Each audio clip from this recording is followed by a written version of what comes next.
Hey everybody, welcome to geography core and on a series जहाँ पर हम class 12th geography के सभी चैप्टर्स के क्वेश्चन आंसर्स पढ़ रहे हैं, right. So it is the fourth chapter of your book which is primary activities. सभी टॉपिक्स को हम यहाँ पर कवर करेंगे in the form of question answer. So basically we can even say it is a short summary sort of video, ठीक है। सो देखो, अगर हम चैप्टर को समराइज करें, 80% ऑफ द चैप्टर में हमें एग्रीकल्चर प्रैक्टिसेस के बारे में बता रखा है, ठीक है। उसके अलावा दो एक्टिविटीज़ दे रखी हैं which are hunting and gathering and mining. So what you need to remember is, आपको प्राइमरी एक्टिविटीज़ की मीनिंग पता होना चाहिए, डेफिनेशन पता होना चाहिए, right. What are primary activities. Then आपको जो है हंटिंग गैदरिंग पता होना चाहिए, और जो 50 तरह की आपको एग्रीकल्चर प्रैक्टिस बता रखी है वो सब आपको आनी चाहिए, ठीक है। सो what you can do is make notes, ठीक है। आप हर एक टाइप की एग्रीकल्चर की हेडिंग लिखिए, उसके अंडर 5 पॉइंट्स आपको पता होने चाहिए, एंड उन 5 पॉइंट्स में एक मेजर पॉइंट होगा किस रीजन में उस टाइप के एग्रीकल्चर को प्रैक्टिस किया जाता है, ठीक है। So maps and location are one important thing of this chapter, तो you have to prepare that. So just make the notes. हर एक टाइप के एग्रीकल्चर के नीचे आपके पास में 5 पॉइंट्स होने चाहिए जो आपको लर्न होने चाहिए, राइट। सो इन शॉर्ट, इस पूरे चैप्टर में हमें 3 टॉपिक दे रखे हैं विचार, जहाँ पर हमें पहला प्राइमरी एक्टिविटी की डेफिनेशन मीनिंग पता होना चाहिए। Then we need to know कि हंटिंग एंड गैदरिंग क्या होता है, कहाँ पर प्रैक्टिस करी जाती है, एंड उसके बाद में है different type of agriculture practices, and at last we have mining, ठीक है। तो इतना ही मैं समराइज़ कर सकती हूँ। अगर हम एंटायर चैप्टर को समराइज़ करेंगे तो it will be a detailed video, right. लेकिन यहाँ पर हमें जो है क्वेश्चन आंसर्स प्रैक्टिस करने हैं। So let's get started with it. Now first question says mention the important characteristic features of plantation crop, ठीक है। प्लांटेशन क्रॉप के बारे में आपको बताना है। सो प्लांटेशन एग्रीकल्चर जो है पहली बात किसने इंट्रोड्यूस करी थी, यूरोपियंस ने करी थी, ठीक है। एंड यहाँ पर you are asked with the characteristics, ठीक है। तो यहाँ पर हम कैरेक्टरिस्टिक्स बताएंगे, but depending on the question, किस टाइप का क्वेश्चन आ रहा है, कितने मार्क्स का क्वेश्चन है, उस हिसाब से आप जो है आंसर को लॉन्ग और शॉर्ट कर सकते हैं, ठीक है। सो यहाँ पर हम देखते हैं characteristics. Plantation farming is a single crop large scale farming for the purpose of export, ठीक है। ये एक कॉमर्शियल एग्रीकल्चर प्रैक्टिस है, right. It was introduced by Europeans. Not talking about characteristic, तो it is characterised by large estates, बड़े बड़े farm होते हैं, large capital investment, single crop specialisation होता है, ठीक है। एक ही क्रॉप को किया जाता है in the huge farms. A good system of transportation which links the estates to the factories and market। अब जो ट्रांसपोर्टेशन है वो भी अच्छा होना चाहिए ताकि जो क्रॉप्स हैं वो मार्केट तक पहुंचाई जा सकें। Other than that cash crops are grown on large farms, ठीक है। You can even write few examples which I have missed here, ठीक है ना। Few important plantation crops are tea, coffee, cocoa, rubber, cotton, sugar cane, pineapples, है ना। ये सारी चीज़ें आप लिख सकते हैं ना। प्लांटेशन क्रॉप में एक और चीज़ you need to remember very clear is, MCQ pattern questions आते हैं, सो मिस नहीं करना है। आपको बता रखा है कि किस कंट्री में कौन सी प्लांटेशन क्रॉप को स्टैब्लिश किया। जैसे कि इट इज़ गिवन, फ्रेंच ने कोकोआ और कॉफ़ी का स्टैब्लिशमेंट किया था अफ्रीका में, राइट। ब्रिटिश ने टी गार्डन्स लगाए थे इंडिया, श्रीलंका में। रबर प्लांटेशन करी थी मलेशिया में। Sugar cane and banana plantation करी थी वेस्ट इंडीज़ में, राइट। सो ये चीज़ भी आपको लर्न करनी है, okay. The next question is what are economic activities, how are these grouped into different types. तो इकोनॉमिक एक्टिविटीज़ का मतलब क्या होता है, वो एक्टिविटी, वो काम जिससे हम इनकम जनरेट करते हैं, right. So activities which generate income are called economic activities. These are broadly grouped into following types, which are primary, secondary, tertiary and quaternary. Even you can write quinary activities, ठीक है। Next question says name any few primary activities. तो the answer will be hunting, fishing, gathering, forestry, agriculture, mining, ठीक है। ये सारी हो जाती है primary activities. Which animals are reared in mountainous and tundra region? Book में क्लियरली मैंशनड है कौन से रीजन में किन एनिमल्स को रियर किया जाता है, right. So yak in Tibet, llamas in Andes and reindeer in tundra are domesticated या reared, okay. Next question is differentiate between nomadic herding and commercial livestock rearing. तो देखो, दोनों ही प्रैक्टिसेस में काम जो है क्या है, एनिमल हस्बेंड्री का। यहाँ पर जो है हम एनिमल्स का डोमेस्टिकेशन कर रहे हैं, बट तरीका थोड़ा सा डिफरेंट है। सो नोमैडिक हर्डिंग में क्या होता है, जो नोमैड्स होते हैं, जो बंजारे लोग होते हैं जिनका एक कोई घर नहीं होता, एक जगह से दूसरी जगह जाते रहते हैं अपने लाइव स्टॉक के साथ में, अपने पशुओं के साथ में एक जगह से दूसरी जगह वो ट्रैवल करते हैं, जहाँ पर भी उन्हें पेस्चर्स दिखते हैं, घास वगैरह दिखती है, वहीं पर वो जाते हैं, ठीक है, ताकि वो जो एनिमल्स हैं उनको ग्रेजिंग करा सकें, right. And as I have told you कि यहाँ पर जो है नोमैड्स अपने लाइव स्टॉक के साथ में, अपने जानवरों के साथ में एक जगह से दूसरी जगह ट्रैवल करते हैं, ठीक है। तो ये एक सीजनल मूवमेंट होता है, जिसमें क्या होता है, जो ट्राइब्स अपने लाइव स्टॉक के साथ में इधर से उधर घूम रही हैं, वो बेसिकली गर्मियों के टाइम पे माउंटेन एरिया में चली जाती हैं, वहाँ पर उन्हें घास मिल जाती है, एंड वापस सर्दियों के टाइम पे प्लेन्स में आ जाती हैं, जहाँ पर उन्हें पेस्चर्स मिल जाते हैं, ठीक है। तो ये एक सीजनल मूवमेंट होता है लाइव स्टॉक का। Okay, so let us see the answer. Nomadic herding, animal grazing on natural pastures where nomadic tribes move from one place to another in search of water and pasture, ठीक है। जो animal grazing है वो pastures पे होती है, and जो tribes होती है वो अपने लाइफ स्टॉक के साथ में एक जगह से दूसरी जगह घूमते रहते हैं पेस्चर्स की तलाश में, पानी की तलाश में, ठीक है। It is practised in semi arid areas of central Asia, Africa and south west Asia.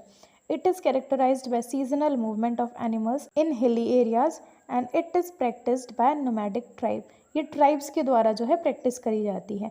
वहीं पर अगर हम कमर्शियल लाइव स्टॉक रियरिंग की बात करें तो जहाँ पर भी वर्ड कमर्शियल आ गया दैट मीन्स कि हम प्रॉफिट जनरेट करना चाहते हैं, हम बिजनेस कर रहे हैं, ठीक है, हमें बहुत सारा पैसा चाहिए उससे। Okay, so it is a large scale domestication of animal on permanent grasslands where fodder crops and grasses are grown throughout the year.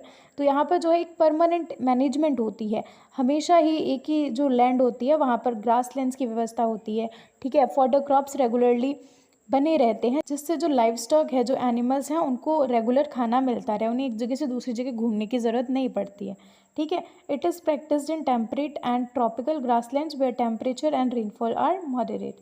There is no movement of animals, cattle ranches are permanent. तो यहाँ पर animals का movement नहीं है कि सर्दी में वहाँ चले गए, गर्मी में वहाँ चले गए, ठीक है, ये परमानेंट रेंचेस पर होते हैं। It is practised in some developed countries like Australia, New Zealand and Argentina. Okay, so that's the difference between nomadic herding and commercial livestock rearing. फिर नेक्स्ट क्वेश्चन है, what do you mean by bush fallow. तो देखो, Bush फैलो shifting cultivation का ही दूसरा name है, तो यहाँ पर आपको शिफ्टिंग कल्टिवेशन ही एक्सप्लेन कर देनी है, ठीक है। It is the other name given to shifting cultivation. The forests are cleared by cutting or by burning the bushes and trees.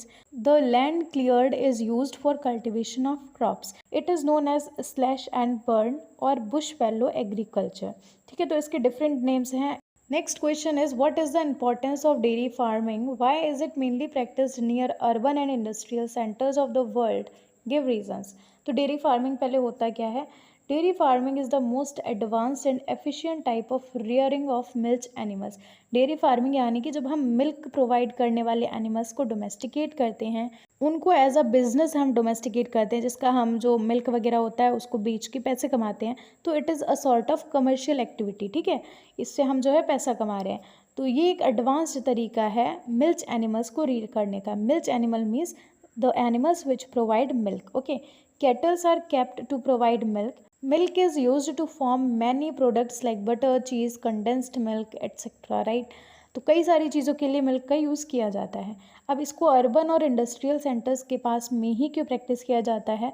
तो द रीज़न इज़ कि ये हमको फ्रेश मिल्क के लिए मार्केट प्रोवाइड करता है। रूरल एरियाज़ में we don't have such market, right. This provide neighbourhood market for fresh milk and any products. These provide means of transportation, refrigeration, pasteurization and preservation processes. तो इतनी ज़्यादा development rural areas में नहीं हो रखी है। Urban और इंडस्ट्रियल एरियाज़ में हमें कई सारी फैसिलिटीज़ मिल जाती हैं, such as of transportation, refrigeration, है ना। तो दैट इज़ वाई इसको अर्बन एरियाज़ में प्रैक्टिस किया जाता है। Next question is on what factors does mining depend. Mining किन फैक्टर्स पर डिपेंड करती है? तो दो फैक्टर्स हैं जो कि क्लियरली छोटे से मेंशन हमारी बुक में, वही कॉपी पेस्ट कर देने हैं। The profitability of mining operation depends on two main factors, one is physical and the second one is economic factor. Physical factor include the size, grade and the mode of occurrence of deposit, and economic factors में आ जाते हैं demand for mineral, technology available and used, capital to develop infrastructure and the labour and transport cost. तो these are the factors जो कि mining को determine करते हैं, अफेक्ट करते हैं। Next question says mention any few characteristics of commercial livestock rearing.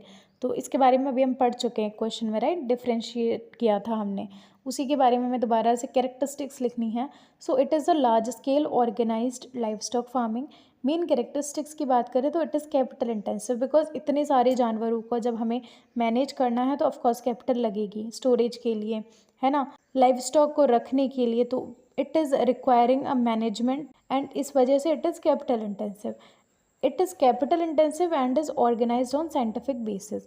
Livestock is reared on large farms called ranches. तो जो livestock है, जो जानवरों को पाला जा रहा है, पशुपालन कर रहा है, वो बड़े बड़े ranches में किया जाता है, बड़े बड़े खेतों में किया जाता है. उन खेतों को ही ranches बोला जाता है. तो जिन फार्म्स में हम livestock rear कर रहे हैं, those are known as ranches. Okay. Main emphasis is on breeding, genetic improvement, disease control and health care. तो अब हम जब धंधा कर रहे हैं, बिजनेस कर रहे हैं, ठीक है, जानवरों को पाल रहे हैं, तो हमें उनका पूरा ध्यान देना पड़ता है. ठीक है, ब्रीडिंग पे ध्यान दिया जाता है, जेनेटिक इम्प्रूवमेंट पे ध्यान दिया जाता है कि कैसे हम बेटर से बेटर एक जीन्स को प्रोड्यूस कर सकते हैं जिससे हमें ज़्यादा प्रॉफिट हो, राइट. डिजीज़ कंट्रोल पे ध्यान दिया जाता है एंड हेल्थ केयर करी जाती है of the animals, right. The products like meat, wool, hides and skin are exported. तो हम जानवरों को पाल रहे हैं, उनसे हमें फ़ायदा क्या हो रहा है, उनसे हमें कई सारी चीज़ें मिलती हैं like meat, wool, hides and skin, जिनको हम एक्सपोर्ट कर देते हैं मार्केट्स में. ठीक है. Now what are primary activities? Why are these dependent on environment? तो primary activity क्या होता है? The primary activities are those activities in which man obtains products directly from nature. ठीक है. अब ये डायरेक्टली इन्वायरमेंट पे क्यों डिपेंडेंट है? क्योंकि यहाँ पर हम किन चीज़ों का यूज़ करते हैं, अर्थ रिसोर्सेज का यूज़ करते हैं. ठीक है. So these are directly dependent upon environment as these refer to utilization of earth's resources such as land, water, vegetation, building materials and minerals. In addition हम कुछ examples mention कर देंगे such as hunting and gathering, fishing, forestry, agriculture and mining. ठीक है. अगला question है right note on market gardening, truck farming, flower culture and fruit culture. तो ये जितने भी आपको दे रखे हैं टर्म्स, ये सभी आ जाते हैं हॉर्टिकल्चर में. These are the different types of horticulture. इन सभी टर्म्स को यू हैव टू एक्सप्लेन. ठीक है. तो let us see the answer. The specialized cultivation of fruit and vegetables and flowers solely for urban market is known as horticulture.